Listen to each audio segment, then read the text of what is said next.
Bonjour, je suis Catherine Fetz et dans cette série de podcasts, je souhaite partager avec vous mon parcours en toute sincérité pour témoigner que la boulimie n'est pas une fatalité. Elle n'entre pas dans votre vie par hasard, elle a vraiment un message à délivrer et chacun porte en soi les clés pour l'en faire sortir. Ce sont ces clés que j'ai trouvées et je me suis spécialisée afin d'en faire profiter d'autres personnes boulimiques ou souffrant de troubles du comportement alimentaire. Tout ce qu'elles vivent, je l'ai vécu. Je connais leur souffrance et leur solitude. Parmi les questions qui me sont le plus souvent posées, il y a celle-ci. Ma fille souffre de boulimie, comment l'aider ? C'est vrai que de nombreux parents d'adolescentes me contactent pour leur fille qui souffre de boulimie. Ces parents sont souvent inquiets, souvent tristes et surtout démunis et impuissants face à ce problème. Parfois, ils sont également dans une grande culpabilité. Donc tout d'abord, je les invite à voir que le fait de me contacter est vraiment un geste d'amour. Et puis je leur donne des clés pour comprendre, comme nous l'avons vu tout au long de ces différents podcasts, que la boulimie est un symptôme d'une difficulté à s'autoriser à être soi, une difficulté à s'autoriser à être bien et à se nourrir de qui on est. Ça provient aussi d'une difficulté à s'autoriser à s'aimer et à être aimé. Et qu'en aucun cas, surtout, ce n'est un problème alimentaire. Le comprendre est vraiment fondamental.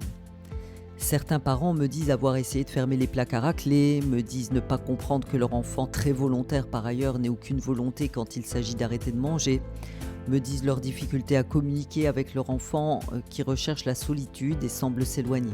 Alors à la question, faut-il fermer les placards à clé, se fâcher, mettre des ultimatums ou toute autre forme de répression ? La réponse est non. Et je vous invite à réécouter les podcasts précédents qui permettent de comprendre ce qui se passe en profondeur et pourquoi ces méthodes ne fonctionnent pas. Le plus souvent, je permets à ces parents de comprendre que ce symptôme n'a absolument rien à voir avec la volonté et que bien au contraire, c'est un moyen de survie face à un mal-être profond. Je leur permets de comprendre que la personne qui souffre de boulimie a bien souvent du mal à identifier ce qui ne va pas. Comment alors demander de l'aide, exprimer un besoin, communiquer sans compter que beaucoup d'ados ou de jeunes adultes se sentent coupables d'aller mal quand tout devrait aller bien dans leur vie. J'invite le parent à accueillir ce problème comme un moyen de permettre à la personne qui en souffre de grandir, de se trouver, comme un moyen de permettre au système familial d'évoluer. Rassurer la personne qui souffre de troubles du comportement alimentaire qu'il existe des solutions est très important.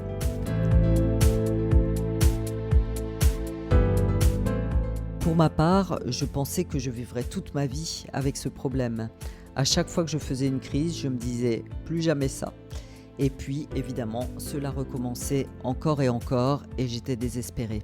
Oser partager avec authenticité les peurs, l'inquiétude, l'impuissance à son enfant, le rassurer qu'on l'aime comme il est et lui proposer de contacter un professionnel pour l'aider permet d'apaiser les parents.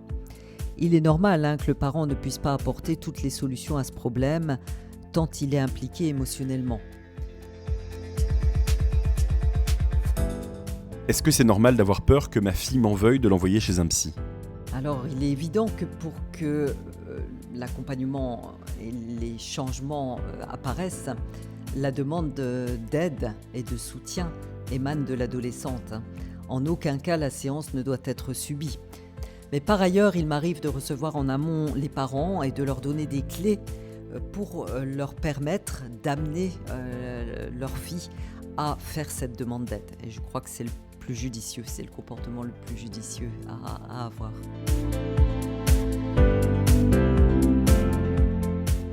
Si vous en ressentez le besoin, n'hésitez pas à me contacter. Je vous accompagne où que vous soyez, en visio ou en présentiel. Je sais combien la boulimie est une souffrance au quotidien et je m'engage avec tout mon cœur et toute mon expérience à ce qu'ensemble, nous puissions créer votre nouvelle réalité. C'est vraiment avec le cœur que je vous embrasse.